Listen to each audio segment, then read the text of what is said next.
Good afternoon, everybody. Glad you're here. Thank you for being here today.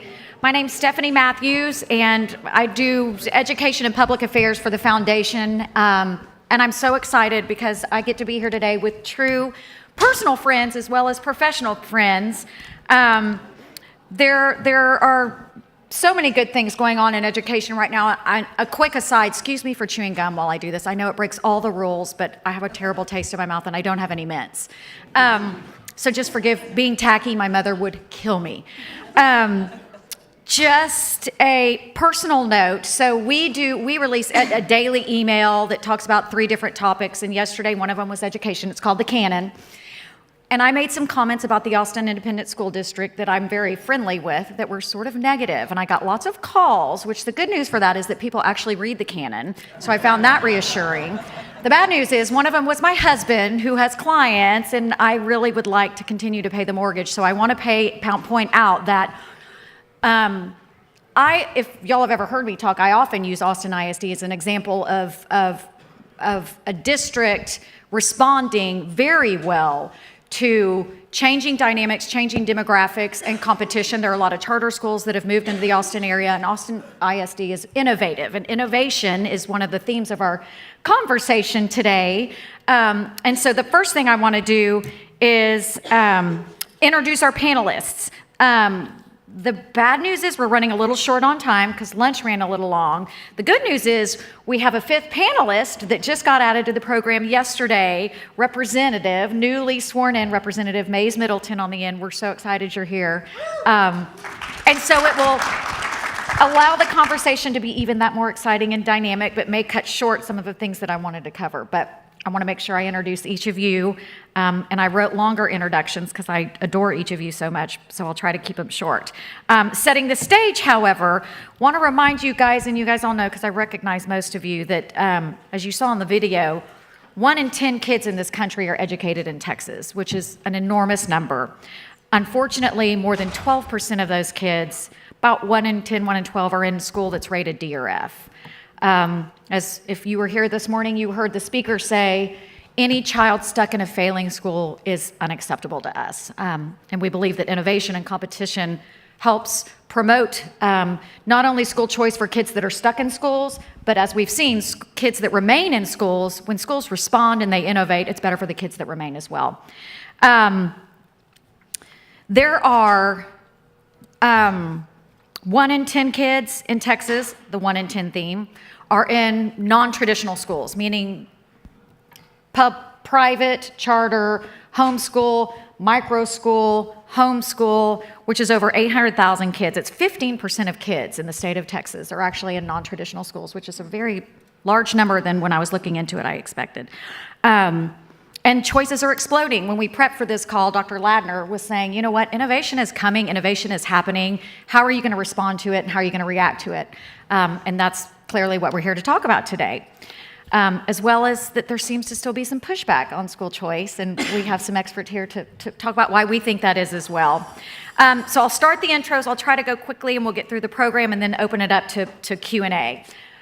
First here is my dear friend Lisa Zapalak. She actually taught my babies when they were babies, and they're not. They smell bad now, so they're boys, not girls. But she got the bug and moved on from a small private school to start a micro school. I'm going to let her talk a little bit about that, what exactly that is. But essentially, she found a calling that 8:30 to 3:30 in a classroom with a chalkboard doesn't necessarily need to be the only way that kids learn. And what does that look like, and how does that work, and how are kids benefiting? And I'd like for you to talk about a little bit about the differences between what you taught and what you saw before and what you're seeing in your kids now. Next is my friend Emily Pataki, who specifically requested a short chair today because she's adorably pregnant with twins, though you would never know it because she's so teeny tiny.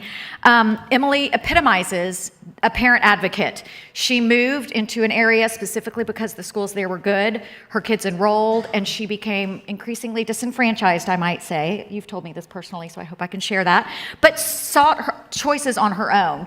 She found a classical model charter school, got stuck on the waiting list, and so I'm going to just want you to talk about that experience a little bit. But she's also a VIP. Lieutenant Governor she has been serving on the Sunset Board for the Lieutenant Governor as a public appointee, right? And it wrapped up late last night, and so she's told me she's a little brain dead today, so we're not going to rely. And coupled with pregnancy brain, we'll make it easy on you, I promised. Yes. Next is Ezard, our good friend Ezard from River City Christian School in San Antonio, and it's a private school for kiddos that have differing needs, special needs, learning differences of all kinds, and he is a Christian-based approach at every kid, every day. Sounds familiar, right, Lisa? And that every kid has a different path. Every kid has different needs, and every kid, particularly in the universe of special needs, needs an individualized approach to education. He has done that, does it so beautifully and with such tremendous faith. So we're going to talk to you about that. Next is my friend Dr. Ladner, who has more titles than I can ever recount, especially because we're in a short time frame. But not only is he a friend, he has spent his career working for Excellent Ed, Friedman Foundation. I wrote it down here. You're Redefine Ed right now, correct? Okay. He just started something new. And the Arizona Chamber of Commerce. Arizona Chamber of Commerce. He loves Mexican food and doesn't get it in Arizona, so we invite him to Texas often just so he can get his tamale fix in while he's here. Truly an expert, has traveled the country, has spent his career working on education reform, has seen it enacted, has helped it get enacted in multiple states across the country. We continue to rely on him as an expert so that we can get it done here in Texas. Finally, Representative Mays Middleton, also a friend who is in the oil and gas business in his day job, but has decided to come burn the house down here in Austin, and we are super excited. He is a former board member, not because he doesn't want to be, but he can't have dual roles, but is a huge education reform advocate and is certainly not afraid to speak his voice on the topic. So we're going to look to you to talk about what we think we can get done this session. So Lisa, back to you. Tell us again a little bit about your journey, what you saw at Trinity, what made you want to leave, and what you see as the differences and maybe some of the projections. Okay, sounds good. Well, I'm glad to be here today and happy to talk about education and specifically education innovation. It's my passion. As Stephanie said, I co-founded a micro school here in Austin called Longview Micro School, but I spent my career in education, first in teaching high school and middle school in South Dallas, and then moving into doing curriculum work and then being a principal for more than 10 years. Always in traditional schools, and then was very interested in moving into the realm of education innovation. And I am doing that now by having co-founded this micro school, which really is a different genre of schooling. If you've never heard about micro schools, they're fast becoming nationally recognized as a model that unbundles schooling and really focuses on academic excellence and innovation. Micro schools are interesting because they fall further on the spectrum away from the industrial model of schooling. Part of what most micro schools are working on is rethinking how time is organized, how students are organized, how teachers work, and really how the business of schooling happens as well. So micro schools in general kind of define themselves as under 100 students, often teacher-led, student-centered, usually kind of an agile entrepreneur environment. Some are very attached to technology as part of their model. That is not a model of ours at Longview, but often some of the micro schools use that to reduce costs and to kind of find efficiencies. At Longview, our model is focused on teaching deep learning and teaching learning to think, and so that's what we focus on. And another interesting part of our model too is that most micro schools right now are private school with tuition-based revenue. That's the same with ours, but we also have an alternative revenue source because we have a lot of expertise in the area of math education and innovation in education in general. So we run a secondary organization organization called the Number Lab that brings in alternative revenue and allows us to keep our tuition lower than other area private schools. So I find it interesting because it's a much more, a smaller environment, obviously, a place that you really know children in a deeper level. And I think it's an interesting source of inspiration for larger schools and larger school districts, because you can really see a lot bubbling up in micro schools. There's a lot of real entrepreneurial spirit and spirit of trying things, and so there's a lot of new ideas coming out that can be inspiration for other schools as well. Where do you draw most of your children from? They are from all over Austin. We have people who ride their bike all the way to people who drive for an hour. They were in public schools, they were in private schools, they were in homeschool situations, so they're coming all over. Just, people who are choosing, who are interested in having, I think, more diversity in the educational landscape in Austin, and interested in really looking for something that involves deeper learning for their children. So tell me, if one of my boys were in your classroom, what's a typical day look like? Are the hours different? I understand you have options there. Yeah, and you'll see that different in all micro schools, but in our particular way of doing things, we really focus on what we do well, and we deliver a core education to children, and then the day is shorter and the week is a little bit shorter, and then that allows parents to add on all of the things that we don't deliver to round out their child's education, and there's so many great choices for things like that across Austin. So we do core subject areas, and then they go off to get their fine arts and other things like that across Austin. We also have a model where we just keep everything radically simple. So we have simple facilities, and we are close to Peace Park, an 84-acre park in Central Austin, and we walk there every day, and we spend an hour a day outside, and that's where we eat lunch. So we keep our facility usage very simple by using community resources. So an example of legislation that we've talked about before, tax credit scholarships or education savings accounts, where a model would be where state dollars or donated dollars could go to parents to choose how they want their child educated. Mm-hmm. You could see a room for that in what you do, because parents are doing fine arts over here, they're doing math and science at yours, they're doing different types of therapies elsewhere. Absolutely, and that's what we're about, is just kind of taking out that lockstep nature in education and opening it up a little bit, so that, like other industries, it doesn't have to all be everything purchased in one place. At Longview, you get your reading, your writing, your math, your science, and actually computer science is a core subject area, and then you have all of these other options. And it just frees up parents to really customize their child's education in a way that you haven't been able to do in the past. So I think that's exciting. Yeah. Thank you. Thanks for what you do. Emily, let's pop to you. Your experience as a parent advocate, I'm interested in drawing on. I mean, to the extent that you're comfortable, maybe recount just a little bit of your journey and what you saw, why you sought and what you found, and maybe some advice or thoughts on how can parents be better advocates for their children. Okay, well, thanks for having me here. I apologize, I'm the only one up here with notes. As I mentioned, and Stephanie mentioned, I've been spending a lot of time going over a lot of government agencies. I didn't want to accidentally start talking about the Alcoholic Beverage Code or windstorm insurance, which Some was people a in big here part might of enjoy yesterday. that. So I'm Emily Pataki. I'm from Texas originally, but I went to a four-year college and somehow made it out by one of the options Mr. Prager was talking about. I won't admit to which one.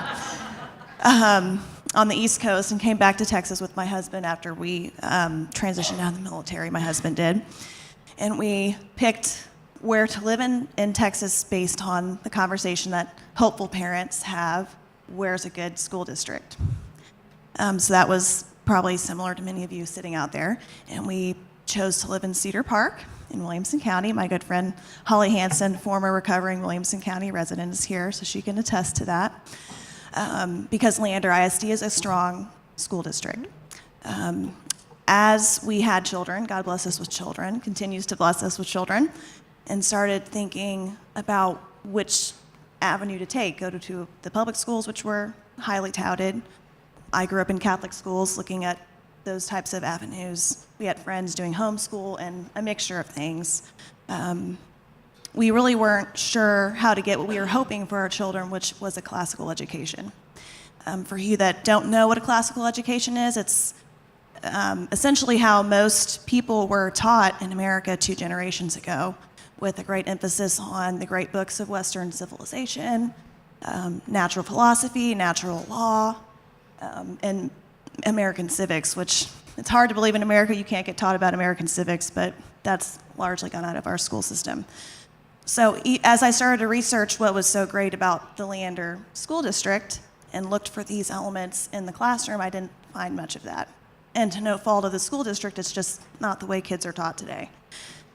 But in God's good providence, an incredible charter school opened up 7 minutes from our house, Founders Classical Academy, that teaches a classical education based exactly on this model that I'm talking about. But as I soon came to discover in my research about charter schools, is there's not much you can do except enter into a lottery system and hope to get in off the wait list that your kids get the chance to go there, because there just aren't enough spots, aren't enough resources, and a lot of people want to go to these schools. There's a high demand for it. So for 2 years, we were in the position that many parents find themselves in, of being on a wait list of a school that you would really love to send your children to, that is made available through the public education system that you just can't get into. So we sent our oldest child to the local public school, and it was a great school. He made wonderful friends. The teachers were really interested in his success, and he had a great time there, but he wasn't learning the things exactly as I'm talking about that we wanted him to be learning. So at some point, not that I ever want to say I gave up hope, but I did give up hope he was going to get into this charter school because he didn't appear to be moving on the wait list. But then one night at 11 o'clock at night, I was checking my email. I'm one of those people. And I'm sitting in bed, and I get an email that pops up and said, your son has been accepted. You have 3 days to let us know if you want him to take the spot. And I went like this and scared my husband to death because he was fast asleep. Said, we have to call in the morning and say we're going to get this spot, because that's how excited I was to finally be in off the wait list. So we got in. Now our daughter goes there as well. So we have 2 children in this great classical school. And I find myself in the unique position of having been on both sides of that coin, wanting desperately to take advantage of a choice that the state of Texas is providing for kids to get this incredible education that so many people used to have access to, and not being able to get it, and seeing cars driving around the neighborhoods with the sticker on the back and wishing I could be one of those cars. And then now I am one of those cars. So I feel a great responsibility to help other families get that through advocating for more funding for these schools, or trying to educate teachers on how to teach in this model. It's a dual-pronged approach. When I ask our headmaster what are the biggest barriers to this education model, it's, of course, having the resources, but then having the teachers that know how to teach in this style. So that's a little bit about my story, but It's the reason we do what we do, because of families like you, and you are so blessed that you did get access to that. But I think about the 140,000 kids that are on charter school waiting lists, that every year it's literally winning the lottery. Your children are blessed because you are great parents, and you are, not that, that's not what I mean, not that parents aren't great, it's just that they would get a great education because of you guys no matter what. There are 140,000 kids that so many don't have that opportunity. And I just think about the heartbreak when they see the sticker, or they don't get the email, or the excitement when they do. You almost teared up when you were telling that story. So I'm also pregnant. So this happens all the time. But fair enough. Pregnancy brain and sunset brain. So anyway, thank you for sharing your story and speaking about individualized kids and individualized education. Ezra, you're so passionate about this, and I know you came about this organically where you are now, but you're so passionate about making sure that kids that are not getting their needs met, and there are too many of them, whether they're stuck in failing schools, whether they're stuck in schools that are excellent but have different needs, like our speaker Bonin talked about this morning, growing up dyslexic. They're just, some traditional schools just don't have the ability or the staff or the funds to help particularly kids with special needs. So I'm wondering if you wouldn't mind spending a couple of minutes talking about your school and telling us how you do that. I'd be honored to. In fact, I'd be real glad to. And I'm not pregnant, but might get emotional. Okay, that's okay. So, I hope you're not pregnant. River City Christian School is in San Antonio, Texas, if you didn't hear that. And I how I got into this business, into this calling, was my wife and I adopted a little girl. We wanted to make a difference with one of those kids that was, not making it. And come to find out, she was having some struggles in schools. And so, and the day that kind of did it in for me was in kindergarten, when, at the end of school, they give all the awards out, and everybody gets an award and stuff. She didn't get a single award. And she came up to us and said, "Do you still love me?" Okay, that was how my journey. I just want to share that's how my journey began. That's why I get a little emotional about this. And so I have the privilege at River City Christian School. I get to see miracles every day, walking miracles. A typical student at River City Christian School, when I get them, the parents have tried everything you can imagine, every program there is out there, and it's not working for them. Just matter of fact, yesterday I had the privilege of having a lunch with one of my alumni, and that young man went to Marshall University, got his BA in geography and his minor in engineering. He's going back to get his master's in geography. And the first day he came to school, his mother had her bags packed because she said, "If you guys can't help him, I've got to leave. I got to go to another state to see what's going on there," because they had tried everything under the sun. And so we take and individualize it. We go out of the box. We try some old stuff. Some of the old stuff's good. We try some new stuff. And sometimes and God just inspires us to do stuff. Everything we are very faith-based. We make no apologies about it. A student doesn't have to be a Christian to come to our school, but we're gonna pump Jesus into them every which way we can, because we do believe the Word of God, as our speaker just shared, the Bible is the standard, is where wisdom is, and is where things can happen. And I said, we get to see this every day.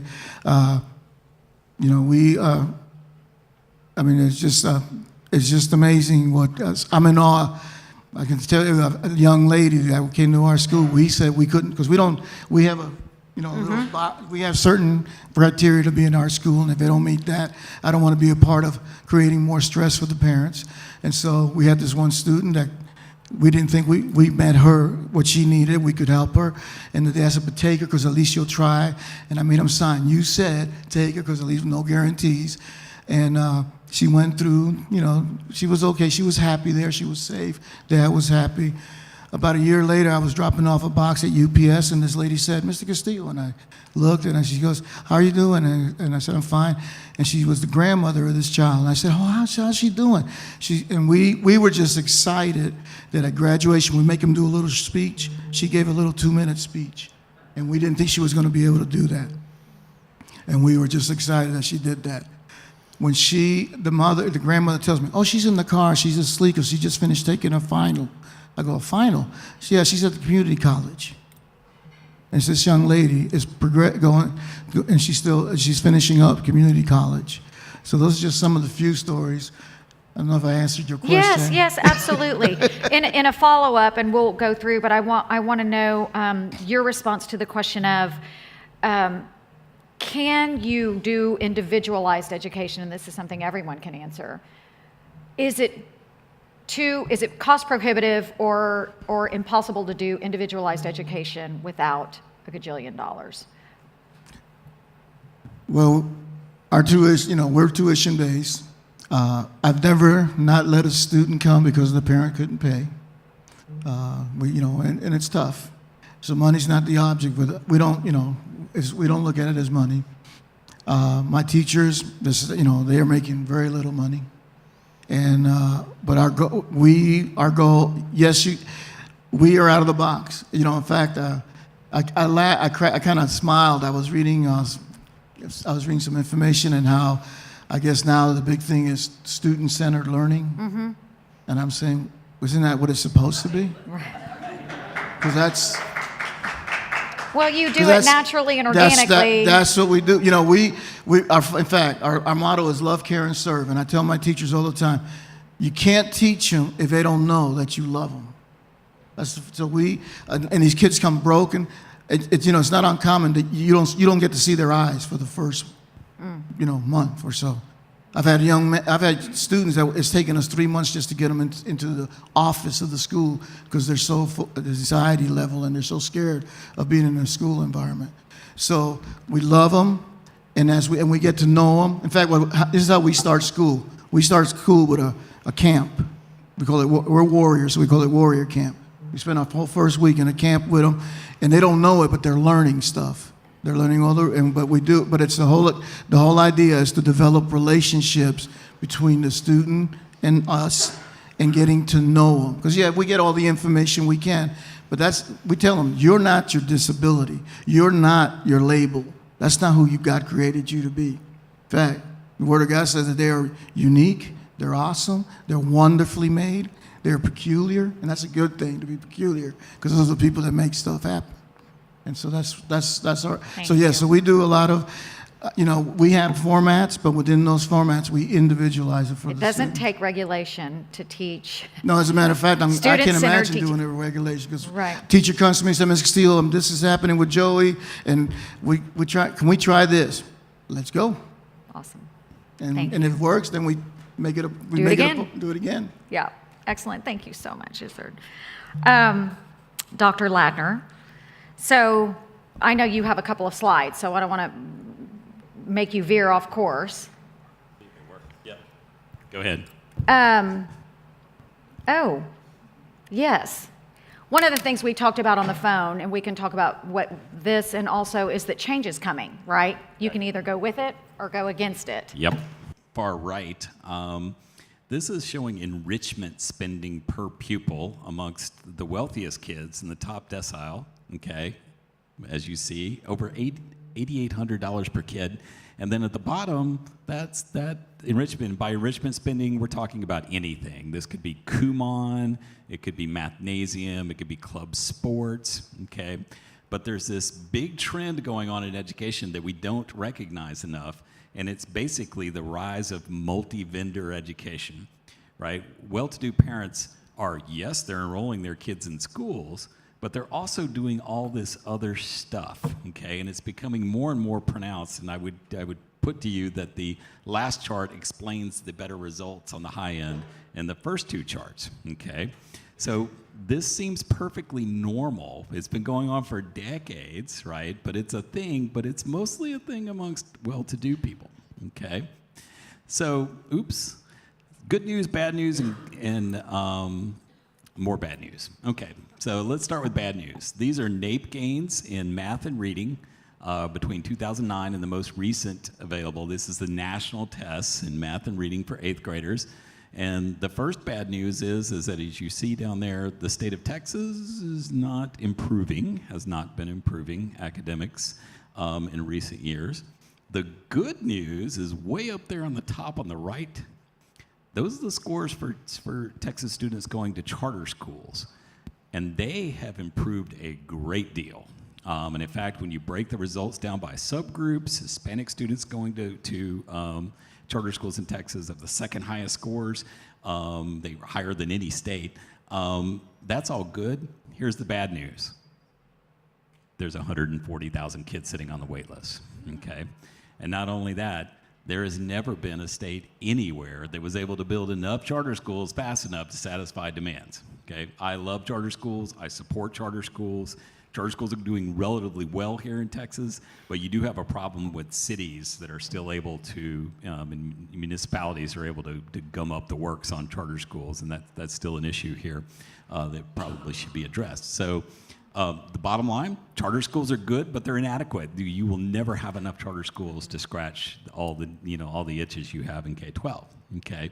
So around the country, the micro-schooling phenomenon is actually a response to this fact, right? There was an article written about micro schools in 2017 where someone basically made the case, public schools aren't working for a lot of kids. They work fine for a lot of kids. I graduated from public school here in Texas, and it worked okay for me, but it doesn't work for everyone, right? The public schools don't work for all kids. You can't get into a charter school, so what are we gonna do, okay? And that's where you start to see things like this.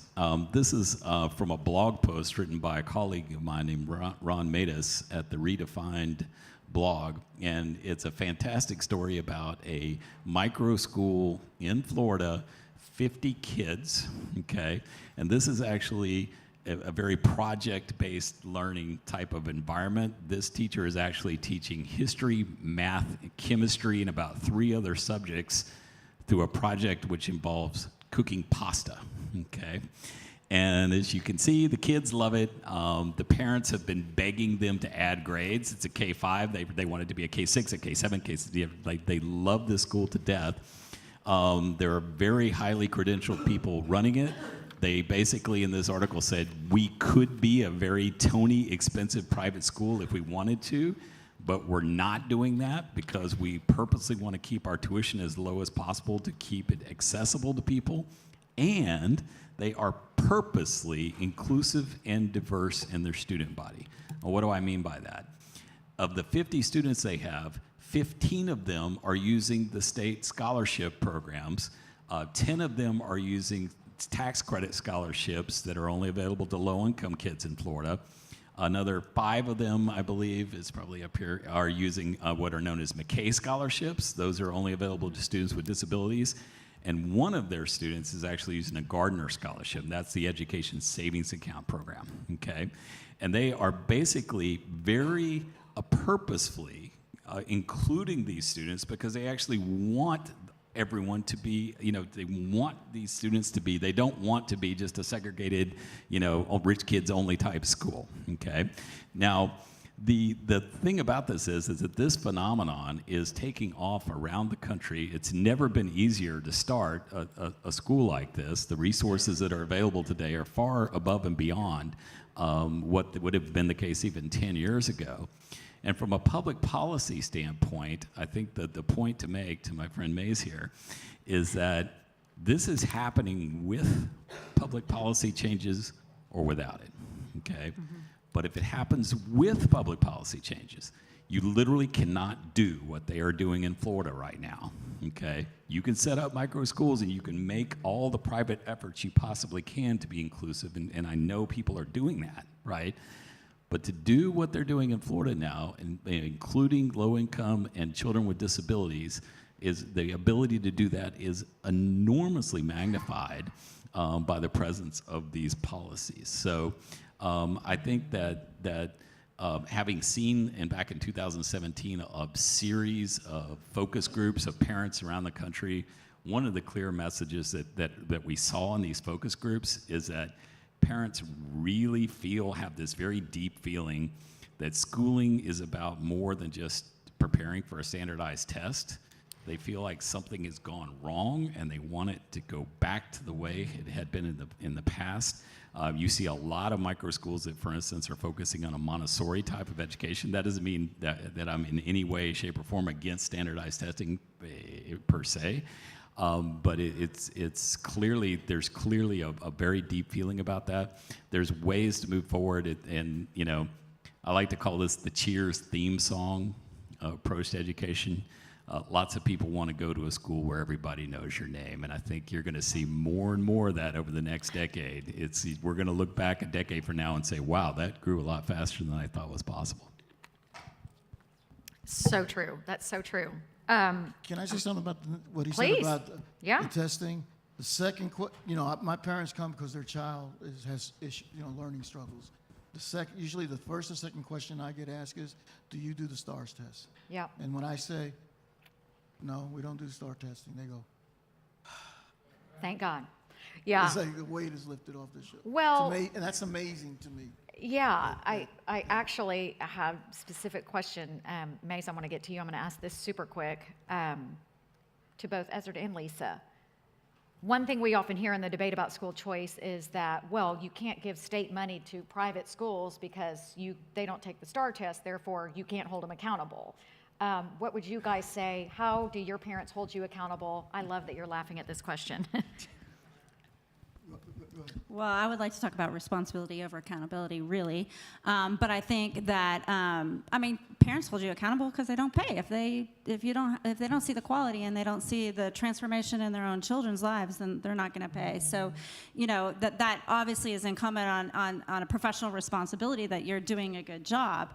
But I think it can look different ways, and you certainly can, purchase many tests out there, even if you don't use the STAR test. There are many tests and good tests to purchase to use to track children. And it's not that we're opposed, because we're an accredited school. In fact, we're duly accredited.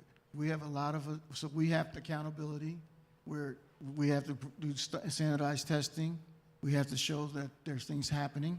But it's the individual, Right. not just whatever they come up with is the thing. And the biggest thing, they're talking about accountability. We're accountable because if I don't do, there's some parents that haven't been happy with us because and so they leave. Yep. So I have to produce, and not just once in a while, but every year, because my enrollment will change every month. Yep. They have to produce. So the biggest the reason I chuckle is, now, parents need to be, my prayer, and one thing we're trying to get parents to understand is, you've got to be involved. You've got to get engaged. Don't just assume that we're doing, I tell the parents, don't just assume we're doing a good job. Ask questions, get with your teachers, and that's what needs to happen. Yeah. Matt, you're going to say something, and then Yeah, I'm like the best thing I ever saw on this was I was at a House hearing in the state legislature in Arizona a few years ago, and there was a debate going on about our Empowerment Scholarship Account program, which is mostly for children with disabilities. And the members of the committee were debating back and forth about there's no accountability, and by which they meant there's no required standardized testing. Right. Now, the reality is that the vast majority of private schools do standardized testing on their own because parents want to see Stanford 10, whatever it does. It's not the state test, but it's a test, probably a test of some sort that everyone in this room took back in the day, okay? So this mom named Kathy Visser is the mother of a child with special needs that has been one of our first program participants, got up in front of that committee and she said, "You gentlemen keep talking about accountability. You say there's no accountability in this program. And I want to tell you something, that every single person who is involved in the education of my son Jordan is directly accountable to me. I hired them and I will fire them. And to me, that's the true meaning of the word accountability." And I was sitting in the back with this tear of joy streaming down my cheek, like finally someone understands this. The words accountability and standardized testing are not the same thing, and this is an idea that we need to get out of our heads. That is exactly right. They have definitely been conflated, which is a perfect segue into May's.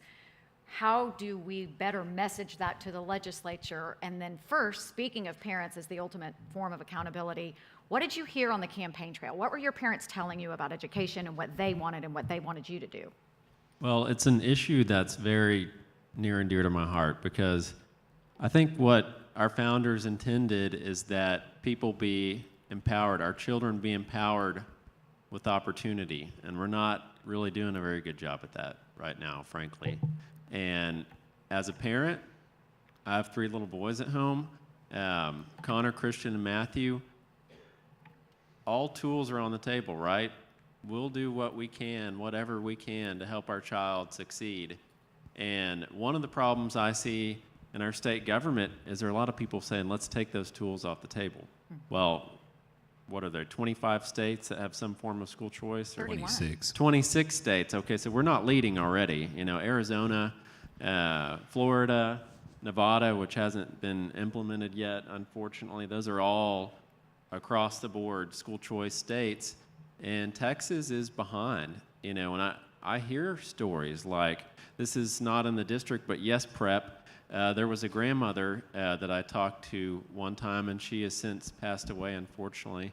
And she said, well, I had one grandson that won the lottery to go to charter school there, and he's doing wonderful. He's on a great path. I know he's going to be successful.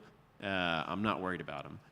She said, my other grandson did not win the lottery. And she said, I hate to say this, but I think he may be on the path. That's not good and may end up in prison at some point, and that is an immoral situation to put families in. That's wrong to do that. And there's a school in my district, Upward Hope Academy, and it's actually a tuition-free private school. And they actually work with the school district well, and what they do is they take the dropouts and soon-to-be dropouts of Galveston ISD, Ball High School, and some of them already have been dropped out. You know, they teach past 18 there. And, you know, so essentially kids that were destined to have a 0% graduation rate. And 95% kids that go to Upward Hope get their high school degree and then go on to get a job. And they only spend about $3,500 a year doing that. And Kathy Watley is their principal, and I'll tell you, they have an individualized education program for each one of those children. And it's wonderful. It really is. And it's Christian-based as well. But at the same time, they're limited, right? It's funded privately. They can only scale so much. A lot of other communities in the district would love to have an Upward Hope Academy, but we can't because Texas is in the wrong side of the 24 states that do not provide school choice. And we do have that with charter schools and their schools of choice, but at the same time, there are a lot of tools that we do not have on the table in the state of Texas right now, unfortunately. And we have to do a whole lot better than we're doing right now because the number you really need to look at is not high school graduation rates. The number you need to look at is post-secondary attainment. So that means kids in school now, are they going to get a technical degree, a trade school degree, a community college degree, or a four-year college degree? And if we're only at about 40%, sadly, right now. And I don't think we can ever get to the 60% that we want to get to without school choice. So this is critical for the future of our state. We just have to do it. We got to do it. What did you hear on the campaign trail about education? STAR test, people are sick of that, and frankly, my opinion of the STAR test, because we just talked about that a minute ago, it's a government-created test, and it works sort of like the post office, so, we need to get rid of it. There are plenty of national norm tests we can choose from, and there are also plenty of national norm tests that are very diligent about not allowing Common Core in them, like the classical learning test and the vector. So we don't need that anymore. People want to be unhandcuffed, and it's up to legislators to do that, and some are already doing it, kind of breaking the trend. Like we have a middle school, Central Middle School in Galveston, where they kind of just came up with their own performance pay there, and they spent a lot of money to hire a good principal who turned the school around, and they went from an F to a B within 1 year. Same thing happened in Morgan Elementary. They hired a new principal, and they went from an F to B in 1 year. And what she did is Principal Nackball, she made everybody in the admin office spend 2 hours in each classroom teaching students or tutoring them or doing something to help them, and it turned the school around. We're really not thinking outside the box here, and we've got to do a whole lot better because our next generation depends on it. Texas is a very high-growth state. That's a blessing, but it means we have a lot of responsibilities. So, we're not like in Arizona's position a few years ago where it was flat, you struggle. When your state's not growing, it's hard to make these reforms happen, but we are growing. And we can do it in a way that doesn't take money from public schools. So there was a bill last session, an education savings account, and I like that because you have the most tools on the table, right? It's not just you can take this and carry it over to a private school. No, it's a whole lot more than that. It's got homeschooling in there. It's got community college classes in there. It's got tutoring. It's got educational therapies for our special needs children in there. It's got testing in there if you want to pay for testing. It's got all kinds of things in there. And that's, I think, the future, of our education system. Like Basie and I, we homeschool technically, but they go to a brick and mortar classroom 2 days a week. And then Macy homeschools the other 3 days a week. These are the kind of things we're going to have to do to get to that 60%, where 60% of our kids are able to attain some sort of post-secondary success. And what that really means is they can go out in the world and get a job and buy a home and take care of their family. And that's what we want. We want that. You know, this is opportunity for the next generation we're talking about. I just want to your point about the STAR test, I think this is a very interesting statistics. At a charter school, you do still have to take the test because you are technically still a public school. But our school does not teach in any way, shape, or form to the test, as they say. And yet the kids at Founders Classical Academy, on average, score in the high, mid 90 percentile on the STAR test without having anything other than, okay, we're taking a test today, preparation. And then when they get to high school years, their average score is 300 points higher on the SAT than the average score across the United States. So I think that speaks to the accountability factor. If you release these parents to help build a school system where they are truly involved, because with the lack of funding, parents give their time and their resources to making sure it's a successful model. They're making sure their kids are prepared without having to be have their hands held through the process by the state. So I think we can definitely move away from that model if necessary. Setting educators free is the next frontier, okay? When this blog post ran, the comment section was filled by public school educators saying, why can't our school be like this, right? When you look around the country, the percentage of students going into college prep, college of ed programs to become teachers is in decline. It's in a steep decline. Strangely enough, you know, the idea of going in and doing 30 years of standardized test prep and getting a gold watch is not it's not what inspires people, right? People don't get up in the morning and say, yeah, I want to go do that, okay? This inspires people, okay? We need to think about this in the terms of opportunities for educators, okay?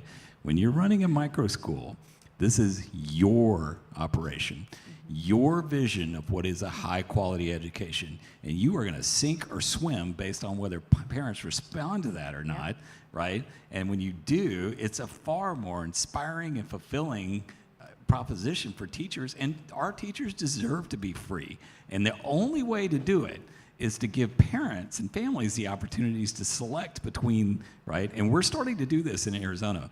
We're starting to free up the districts because they're in a choice environment too, and we can have bottom-up accountability instead of top-down. And that is one thing I heard often is, you know, on the front porch is our rights, you know, as parents are from God and not government. And it's up to us to decide what's best for our own child. And we don't have all those tools on the table right now for parents, unfortunately. And that's something we've got to do, you know. So I heard that very often on the front porch of opportunity. Well, and it's very bipartisan, too. I mean, like in Florida, when they were trying to eliminate the school choice program, there was Martin Luther King Jr.'s son that led the march to stop them from eliminating school choice. So this is not a Republican and Democrat thing. Everybody wants opportunity for their children. It is never okay for kids to be stuck in failing schools. It's just not okay. Or schools that aren't meeting their needs, and there are too many options that we are not taking advantage of in Texas, and that's what we're here to try to impact. It is time for Q&A. Oh gosh, we have lots of questions. Do we have a microphone? Excellent. So the gentleman will bring your microphone, and please make sure that your statement is in the form of a question. So this gentleman here, I think, had his hand up first. Appreciate it. Thank you. I have had the blessing, I guess, of having my own little research project in public school versus private school versus homeschooling. 3 sets of grandchildren, all college age or older now, and the results were striking to me. The absolute worst was public schools.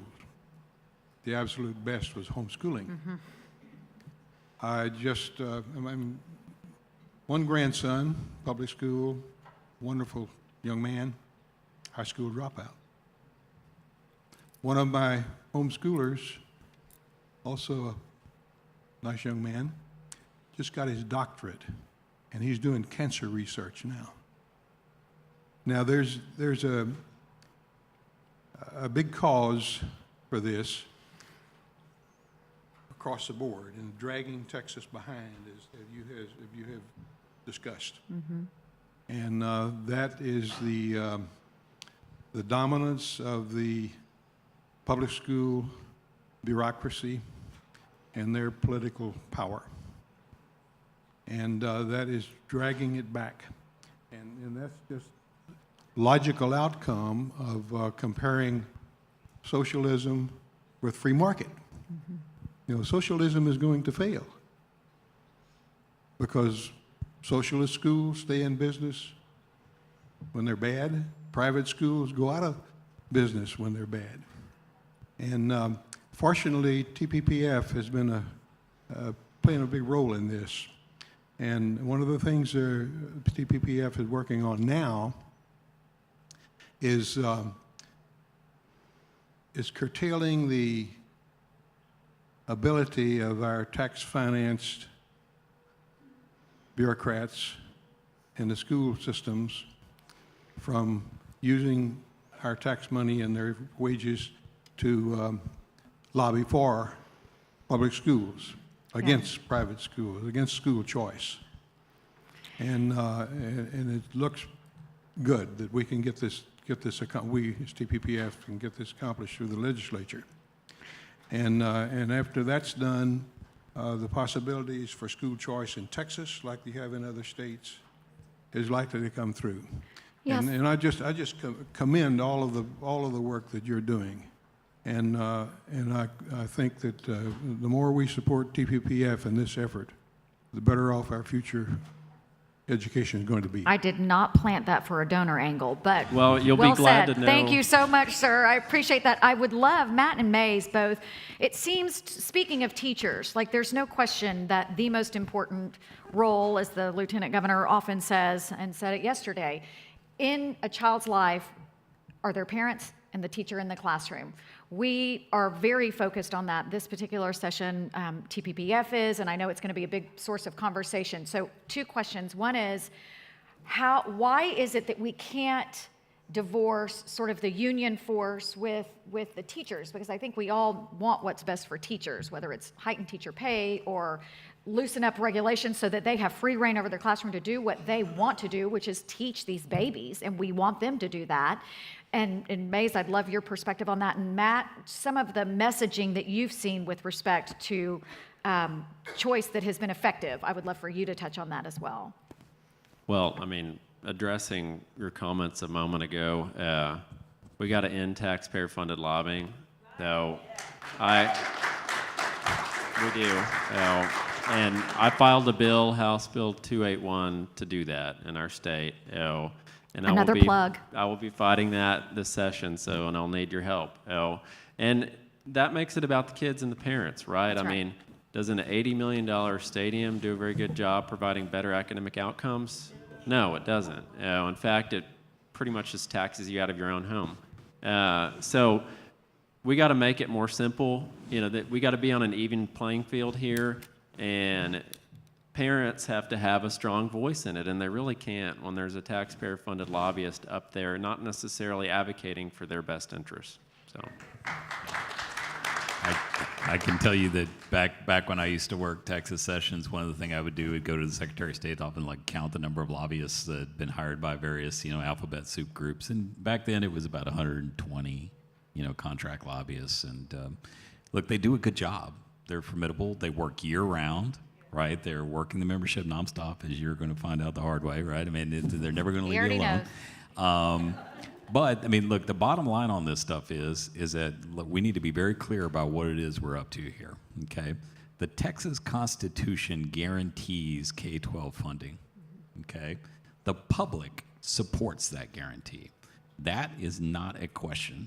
The question is can we get to a point where we have an education system that's actually working for kids and working for teachers, okay? Look, we all have teachers in our families. Everyone in here knows teachers, right? There's a lot of very selfless people. They spend money out of their own pocket for supplies. All these things are true, okay? And you get a group of K-12 teachers together, and 10 minutes later, what you're going to hear are complaints about the system, okay? How bureaucratized it is, how much interference it is, how it gets in the way of them educating students, okay? It doesn't have to be that way. It doesn't have to be that way at all. We could have a system that provides, and you asked about messaging, more opportunity, not only for families and kids, and that's the most important thing, right? But also more opportunities for teachers to have their own, schools, their own opportunities to provide their learning space that they think works best for kids. And I think if we can get that message across, right? And again, like Texas is never going to not have public schools. Like, we can't empty them. There's nowhere to send 5+ million kids, okay? But we could have a system that was way better suited to be more flexible, to create new schools for the new 90,000 kids a year you have coming in, right? And you guys are killing yourself with taxes trying to build big box schools for them fast enough, right? So the future could be a lot brighter. That future does not include a lack of public schools, right? But it could include a much more effective system that is more tolerant and diverse. Great. So this gentleman in the red tie, I think you had your hand up next. The chart you had up there with the charter school math and reading skills that was so high, and Texas was down in the center bottom. I mean, those are both state-funded schools. So why can't we take that success rate and directly correlate it right into our regular school system? That's a very good question. The part of the secret sauce of success in a choice-based system is that the families have the opportunity to match the child with the particular emphasis of the school, okay? That is a source of improvement that you cannot mandate, right? You can't do that from Austin, like, okay, get better, right? That, strangely enough, that get better command doesn't work, right? But a decentralized process, so I have 3 kids, they go to 2 different charter schools. My oldest son, they're both fantastic schools, but my oldest son probably would have lasted in the other school, which is a classical school, by the way. I mean, I'm guessing 2 weeks or something, right? Because like I like to tell people, his Ramones T-shirt would clash with the school uniform, right? And that source, that ability to match kids. So he goes to a fine art school and he plays the trumpet and he does great there. That's great for him. But if I took my other kids and put them in his school, the same thing. It would be a disaster, right? That is the secret sauce, right? It's about culture. Any school can be successful if there is a shared vision of what represents a high quality school, okay? And that process has to involve matching. Okay, I was just hoping there'd be some way that we could use that to correlate over and prove that school There is. You got to give people more choice. Yeah. Well, it's also charter school, how they're managed is much more freed up and how they run the school. Like in Texas, we don't reward based on, Dallas ISD has chosen to, but by and large, we really don't reward teachers based on performance. So, like that Central Middle School I mentioned, I went to an event where they recognized that they had gone from an F to B, and I said, I'm really sorry, there's really nothing we can do to reward you for this, which is not right. Because in the real world, when you do better, like you brought a business from an F to a B, there'd be a large check at the end of that. And we don't have that in Texas, so it's almost a disincentive, really. Well, in DISD, just because you quit anecdotal story, is that it's true. It actually happened. And Dallas ISD has an incentive-based pay program for their highest performing teachers and principals. There was an elementary school in the poorest part of Dallas that was perpetually failing. They gave a teacher or a principal a lot of money to go over there and turn the school around. And in 1 year, that elementary school outperformed an elementary school in Highland Park ISD. Remarkable, remarkable. Gentleman in the back row next to Rafa. I'm curious to hear y'all's thoughts about this new movement towards self-directed learning. I can speak from my own experience that I've learned more about subjects that I'm interested in, such as politics, history, philosophy, even science, which is my weakest subject, just from self-study and doing it at my own pace, in my own space, as opposed to the typical traditional government school conformist setting. So I'm just interested to hear what role you think that will play in the future of education. My answer to that, I think, for children, because children should be learning from their parents, is that as parents take more of an active role in their education, they should be learning themselves. For example, my daughter, who is 5, before Thanksgiving could recite the first stanza of the United States Constitution. I could not do that after having a 4-year education at college. So I didn't want to be outdone by my 5-year-old, so I tried my best to learn that. So I think self-directed learning can be very powerful for kids. I think the parents need to set that example. And I think having parents more closely tied to the education that's happening in the classroom makes that happen. I think what I want to say is, well, the reason for school choice is that not every child, I mean, I think about, in my case, I can't help every special need. There's some special needs students that we can't help because that's not our niche, or it just doesn't work in our model. But there is a model out there for them. There are places that Yep. we might, and the same thing, classical students, what you mentioned about the songs. There's a difference, for you, the self-directed work. I had a son. He self-directed was the way for him to go. My daughter, that would have never worked for her. So but that's the reason, and that's the problem with one model or one main model, that everybody's got to fit, say it the way I have, anybody remember that old, it was that round ball with had a star, the triangle, the circle. 8 ball. Able, okay, and you got everybody fits in there.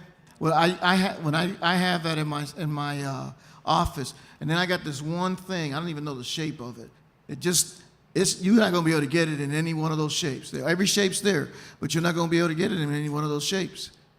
And sometimes, and I use this example. A lot of my kids are like that, and even within our school, sometimes we get that kiddo and we got to back off and say, okay, how do we help this one? Yeah. And that's where so I don't think that's, so my answer to you is, yeah, I think that works great, but what about the ones, what are we going to do about those that need the little extra encouragement and extra push? And that's why school choice, I don't understand why school choice is not a national thing.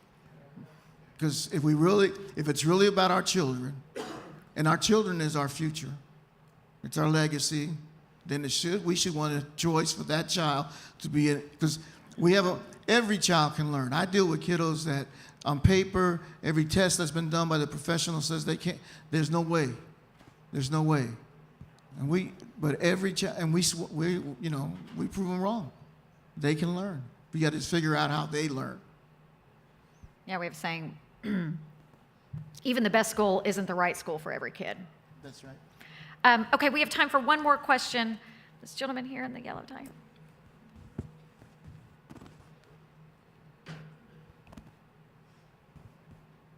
My name is Craig Enoch. I was involved in the litigation school finance this past year representing choice. And the object was to eliminate the inefficiencies in public schools, to get away from the idea that it's always more money. There's more efficient ways to do that. But I heard the comment that there are lots of things the school district can do that doesn't deprive them of the money they're already receiving. And so I thought I'd ask the question, what does school choice mean? Some describe school choice as the state basically awards $16,000 every year for a child in public school, and they pay it to the public school.